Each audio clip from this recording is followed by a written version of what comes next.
Bonjour à tous, on se retrouve aujourd'hui pour un nouvel épisode de Ranma 1/2, puisque donc si vous n'êtes pas au courant, la saison 2 du nouveau remake, de la nouvelle adaptation de Ranma 1/2 vient tout juste de sortir aujourd'hui ce 4 octobre. Et donc bah, on en a parlé sur la chaîne la dernière fois quand c'était sorti. On va continuer puisque Ranma 1/2 est une de mes séries, pas nécessairement une de mes séries préférées, ça fait très longtemps que j'ai pas vu, mais c'est clairement une des séries qui m'intéresse le plus, qui revient là un petit peu sur le devant de la scène. Après Fruit Basket, il y a déjà 6 ans, mon Dieu.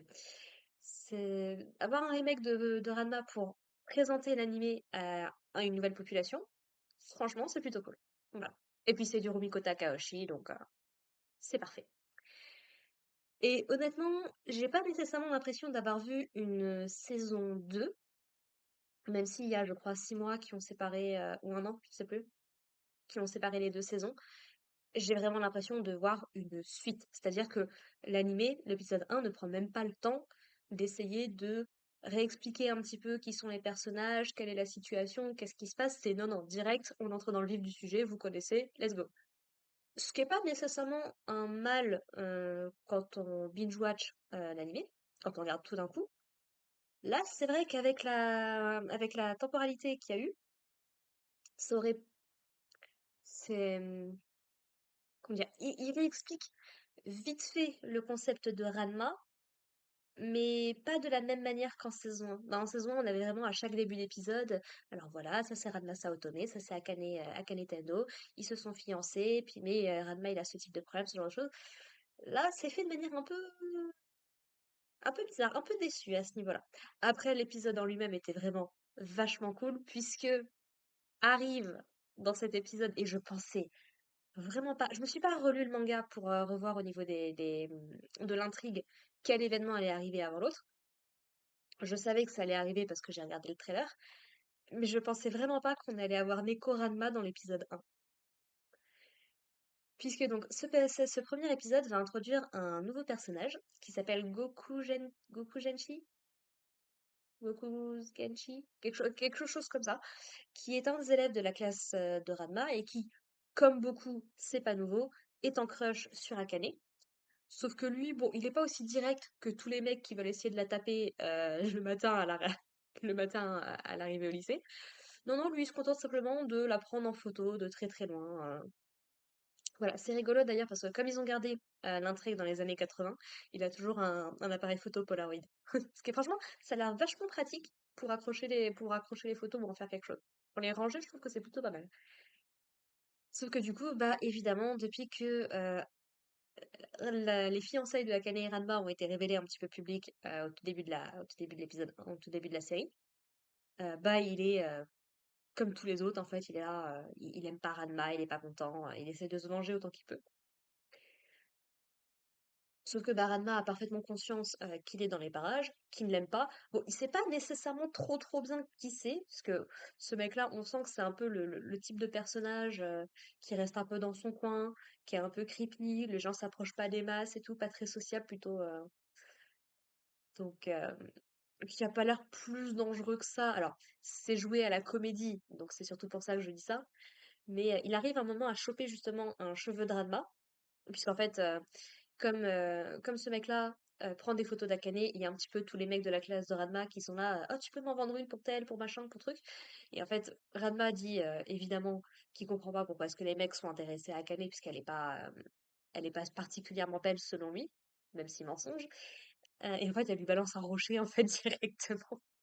Et du coup, Goku Senji arrive à récupérer un cheveu sur la tête de Ranma. Et en fait, il va le mettre dans une espèce de poupée de paille à l'intérieur. Et en fait, il va prendre un marteau, il va prendre un clou, et il va taper dessus comme un forcené en disant idiot de Ranma, idiot de Ranma. Euh, un truc qui est très drôle, c'est que du coup, il finit par se taper le pouce. Bien évidemment, ça lui fait mal. Et donc, du coup, il y a un moment d'ailleurs qui m'a fait extrêmement rire aussi. C'est Ranma qui est en train de quitter le lycée, puis il y a Kuno qui l'attaque. Alors pourquoi est-ce que Kuno était à l'extérieur du lycée? Je sais pas, mais il attaque Ranma qui bien évidemment s'en débarrasse très vite. Et en fait il dit, excuse-moi, j'ai fait les choses un peu dans le désordre. Tiens, une lettre de défi, on va s'affronter tous les deux. J'étais là, c'est devenu totalement normal en fait. Ça me fait vraiment délirer. J'adore cet univers. Et du coup, bah, Goku Senji, du coup, va se mettre en tête de trouver le point faible de Ranma. Qu'est-ce qui peut bien faire peur à Ranma ou lui faire perdre ses moyens, quoi. Et donc, il va tenter plein de trucs. Est-ce qu'il a peur de tomber? Est-ce qu'il a peur des serpents, des grenouilles, des insectes, ce genre de choses? Mais Ranma, il a pas l'air particulièrement touché par ça. Et donc, il va lui dire, non, mais j'ai pas de point faible, t'inquiète, ça sert à rien que tu cherches, et tout. Donc, on comprend très vite que si, Ranma, il a un point faible et qu'il le cache volontairement parce que c'est le genre de point faible que, autant regarder. Moi, par exemple, j'ai peur des araignées. Je suis arachnophobe. C'est catastrophique. Et j'ai également le vertige. Je peux pas me tenir debout sur une chaise, c'est pas possible. Tu dis que tu as peur de ce genre de choses. Bon, la plupart des gens vont accepter, vont se dire, bon, ok, admettons, c'est assez commun comme peur. La peur de Ranma est un petit peu plus embarrassante, on va dire ça comme ça. Et donc, en fait, on va finir par découvrir quelle est la phobie de Ranma, puisque Kasumi et Nabiki sont en train de chercher une bestiole, un animal dans le jardin qui s'est un petit peu échappé de la supervision de Kazumi. Apparemment, elle le garde un petit peu pour une voisine et ce genre de choses. Ranma va tomber dessus en pensant tomber sur Goku Senji parce que du coup, ce mec-là n'arrête pas de le stalker, littéralement. Il le suit absolument partout, il prend des photos de tout, de plein de trucs. Visiblement, il y a personne qui a vraiment trop encore compris que Ranma garçon et Ranma fille sont la même personne. Il y a même, il y a même Kuno qui dit à Goku Senji, euh, écoute, si tu vas me trouver le point faible de Ranma. En fait, c'est plutôt lui qui vient voir Kuno pour lui dire, tu voudrais pas plutôt savoir son point faible au lieu de l'affronter à la loyale? Ce sur quoi Kuno s'offusque. Mais quand le mec est prêt à partir, il le rattrape et dit, et donc le point faible de Ranma? Non, mais juste pour savoir. Donc voilà, et donc du coup, il va suivre Ranma absolument partout pour savoir de quoi il en retourne. Et du coup, il va finir par comprendre quelle est la peur de Ranma, puisque on découvre que l'animal que gardait Kazumi, c'était un chat, et Ranma est littéralement paralysé par les chats. Et en fait, on va comprendre un petit peu pourquoi. Quand on vous demande euh, quels sont les pires pères de l'animation japonaise, vous apprendrez que Genma Saotome, le père de Ranma, figure quand même très haut dans la liste. Alors c'est joué à la comédie et tout, il n'y a pas de problème. Mais franchement, quand on compare à d'autres personnages, ouais, Ganma Saotome, vu tout ce qu'il a fait subir à Ranma, mais pas que, on en reparlera. Moi, je me suis toujours dit, non, mais c'était pas un bon père, Ganma, en fait. Là, il y a des problèmes d'éducation qui vont pas trop.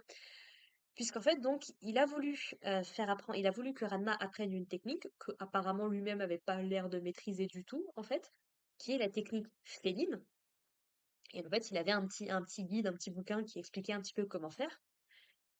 Et dans la grande tendance de Genma Saotome, il n'a pas cherché à tourner la page à en savoir un petit peu plus. Genre, on se souvient, premier épisode, le bouquin de tourisme pour les sources de Jusenkyo, t'avais une version chinoise, mais t'avais une version japonaise juste à côté. Ça lui est pas venu à l'esprit, tu vois. Et ben, en fait, là, il a suivi un petit peu ce que disait le bouquin au début, c'est-à-dire, bah écoutez, attachez de la sardine séchée autour de la personne à qui vous voulez enseigner la technique, foutez-le face à des chats affamés, ça va s'apprendre tout seul, vous inquiétez pas. Sauf que, alors que son copain Tendo, euh, il est en train de tourner la page du livre parce que Genma Samotome lui dit non, non, mais attends, tourne la page. Il y a marqué juste derrière, ne marche pas du tout. Et du coup, Ranma se retrouve avec une phobie extrême par la complète négligence de son père, quoi. C'est fantastique. Donc, ouais, il y a un moment qui est très drôle aussi parce que Ranma s'évanouit parce qu'il y a trop de chats autour de lui. Et en fait, tous les membres de la famille, de la famille Tendo, Akane mis à part, vont commencer à lui mettre des chats un petit peu sur le corps parce il s'est évanoui il s'est évanoui debout. Et Ranma de lui-même dira, non mais ils m'ont pris pour un arbre à chat, c'est cruel et tout. Donc il savait très bien qu'il allait y avoir ce genre de réaction. Mais Akane, elle est beaucoup plus douce, elle est beaucoup, écoute, ça te rend plus mignon d'avoir une phobie, quoi. Du coup, tu perds un petit peu ce côté bad boy un petit peu que Ranma se traîne parfois. Donc, ouais, non, plutôt petit soin pour Ranma, c'est choupi, ils sont adorables, c'est parfait. Et donc, du coup, le lendemain, Goku Senji, du coup, va comprendre ce qui s'est passé parce il a vu ce qu'il y avait dans la cage. Du coup, il va organiser un piège pour Ranma. Ranma et Akane vont se retrouver piégés sous l'estrade du gymnase. Parce qu'en fait, ce mec s'était déguisé grossièrement en Akane. D'ailleurs, pendant tout l'épisode, ils se sont jamais adressé la parole. Donc à chaque fois qu'elle interagit avec lui, pour les trucs les plus futiles ou autres, bah, il est en mode: «Oh là là, Akane m'a parlé et tout, c'est trop bien et tout. Why not?» Et donc il se retrouve complètement entouré de chats. Et au début, Ranma essaye un petit peu de la jouer cool, de dire: «Ah non, mais t'inquiète pas, ça me dérange pas et tout». Il rigole et tout. Mais par contre, il est pas capable de différencier Akane, Akane du mec, quoi. Clairement, il essaye vraiment de prendre sur lui. Et franchement, c'est admirable. Sauf que du coup, alors qu'Akane est prête à partir avec lui pour se sortir de ce piège, elle va ouvrir une porte derrière laquelle Goku Senji n'a rien trouvé de mieux que de foutre un tigre. Et en fait, Ranma va là complètement péter les plombs. Et en fait, on découvre que quand la peur de Ranma atteint son maximum, il se transforme en Neko Ranma, c'est-à-dire qu'il commence à imiter un chat. Et vraiment, c'est dans les maniérismes, dans la façon dont il se tient, dont il réagit. Et en fait, c'est donc ça, la technique féline. Au final, il l'a maîtrisée, mais un peu contre son gré, en fait, quoi. Et en fait, il est capable de déchiqueter à peu près tout super facilement, quoi. Et j'aime bien parce que t'as l'impression que Kuno, quand il voit ça, il se dit: «Mais Saotome, qu'est-ce qui t'est arrivé?» C'est en mode: «Mais tu t'inquiètes, Kuno, peut-être? C'est mignon, c'est adorable». Et en fait, du coup, il va utiliser son bâton de Kempo qui est complètement déchiré pour le balancer. Et Ranma, étant un chat, part complètement à sa poursuite, en fait, quoi. Genma Saotome va bien essayer de ramener Ranma à la raison en se en se déguisant en vieille femme, puisque quand Ranma était plus petit, parce que quand l'entraînement que lui a fait subir son père, c'était quand il avait 10 ans. Parce que Galma ne s'est pas juste limité à une seule fois avec de la sardine. Non, il s'est dit, bah, pour essayer de lui faire affronter sa peur, on va essayer avec du thon, avec du pétoncle, avec... qu'est-ce qu'il a fait d'autre? Il a essayé plein de trucs. En fait, évidemment, quand tu confrontes une personne qui a une phobie à sa phobie en boucle, évidemment que ça va prendre des proportions de fou, en fait, c'est normal. Et donc du coup, donc il explique que quand il était plus petit, il y avait qu'une vieille femme du quartier qui arrivait un petit peu à calmer Ranma et à lui offrir cet espace un petit peu de sécurité. Donc Ganma essaye de se déguiser en vieille femme, bien évidemment que ça ne marche pas. Il décide d'utiliser pour le calmer de l'herbe à chat, qui bien évidemment, c'est connu que l'herbe à chat, ça calme les chats immédiatement, bien évidemment. Et en fait, alors que Ranma, il est un petit peu dans un état un peu second et tout, il saute sur Akane et en fait, il se met en boule littéralement sur ses genoux, quoi. Et c'est juste adorable. Akane, qui bien évidemment est toute embarrassée. Donc, il y a tout le reste du lycée qui est là pour faire des commentaires, quoi. Et en fait, alors que Akane aimerait bien qu'il s'en aille, Ranma va l'embrasser avec de gros guillemets. C'est-à-dire que c'est juste leurs lèvres se touchent, en fait, quoi. Franchement, il y a pire. Bon, bien évidemment, Akane, elle est au bout de sa vie. T'as toutes les filles à côté qui sont, mais tu crois que c'est la première fois? Mais non, c'est pas possible, ils sont fiancés et tout. Alors que si, nous on sait que c'est leur premier baiser, entre guillemets, si on peut dire. Et donc elle l'envoie bouler. Et en fait, Ranma finit par atterrir dans la piscine. Donc il se retransforme en fille. Et en fait, il se réveille, il se dit, alors, je me souviens qu'on était entouré par des chats, mais ça, mais mis à part ça, ben, il y a vraiment trop rien qui me revient, là. Donc voilà, et puis l'épisode du coup se termine sur Akane qui traite Ranma d'idiot alors qu'elle est en train de rentrer à la maison, quoi. Voilà, donc alors c'était un épisode qui était très cool, même si voilà, j'étais un petit peu détachée. C'est peut-être un peu la fatigue parce que je dors très très mal en ce moment. Je suis un peu détachée des trucs. Mais non, franchement, c'était vraiment un super épisode. Voir Neko Ranma, c'est parfait. Je suis plus mitigée sur l'opening, pour le coup. Il est pas nécessairement mauvais, mais je trouve que ça correspond pas nécessairement à la série. C'est un peu mon ressenti perso.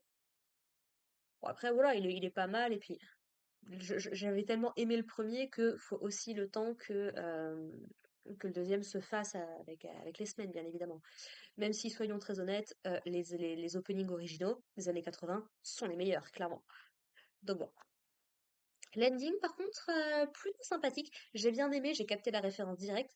Si c'est fait exprès, sait-on jamais, mais si c'est bien fait exprès, il y a Akane qui fait une petite danse dans l'ending qui est directement repris d'une petite danse qu'elle fait dans le tout premier opening de l'animé d'origine, en fait. Donc, j'aime bien, ils font des petites références. Et c'est surtout l'occasion pour l'opening, tout comme l'ending, de nous présenter plein de nouveaux personnages, très haut en couleur, et j'ai très très hâte que vous les découvriez si vous connaissez pas Ranma, et je pense que vous avez comme moi très hâte de les revoir si vous connaissez la série. C'est We are back. L'automne est arrivé, octobre est là, Ranma est de retour. Let's go, ça va être trop trop bien. Voilà, c'est clairement la série que j'ai le plus hâte de regarder cette saison. Je pense qu'en plus, on devrait être sur une saison assez courte. C'est Netflix pas qui produit nécessairement, mais qui distribue la série. Et Netflix, en général, ils aiment bien les petites saisons. Et puis, c'est pas plus mal pour un rythme comme Ranma. C'est plutôt sympa, ça passe sans problème. Donc, là où à côté de ça, par exemple, il y a Cat Size qui a commencé également une nouvelle adaptation du manga, si je me trompe pas, que j'ai très très envie de regarder et de suivre. Maintenant, c'est vrai que Ranma, c'est beaucoup plus mon enfance. Cat Size, c'était plus en passant par-ci par-là, quoi. En fin de mois, il y a également Twisted Wonderland qui commence. Si vous avez aimé Black Butler, les personnages sont designés par l'auteur de Black Butler, Yana Toboso. Je sais pas exactement jusqu'à quel point elle est impliquée dans le processus du manga ou du jeu vidéo, je sais plus très bien ce que c'est, Twisted Wonderland à la base. Mais j'ai très très hâte de découvrir, ça va être une petite série en 8 épisodes, donc en 2 mois c'est plié. Et puis il y a Watashi wa Tabetai, je crois, qui est la dernière série que j'ai vraiment envie de regarder là sur la saison automne, parce que j'ai tellement de trucs à rattraper de la saison été que ça va être compliqué. Mais voilà, si jamais Ranma vous intéresse, bah, je serais très heureuse de vous retrouver toutes les semaines pour en parler. Voilà, que vous connaissiez la série ou que vous découvriez avec cette nouvelle version. N'hésitez pas à me dire ce que vous en avez pensé, bien évidemment. Et puis bah, nous, sur ce, bah, on se retrouve la prochaine fois pour ceux qui veulent pour la suite de Ranma. Et puis sinon, je fais d'autres trucs sur la chaîne si jamais ça vous intéresse d'aller jeter un petit coup d'œil. Et puis bah, sinon, c'était au plaisir de vous avoir sur cette vidéo. Voilà, voilà. Et bah écoutez les gens, moi je vais m'arrêter là. Et puis bah on se dit à la prochaine. Allez, portez-vous bien. Bye.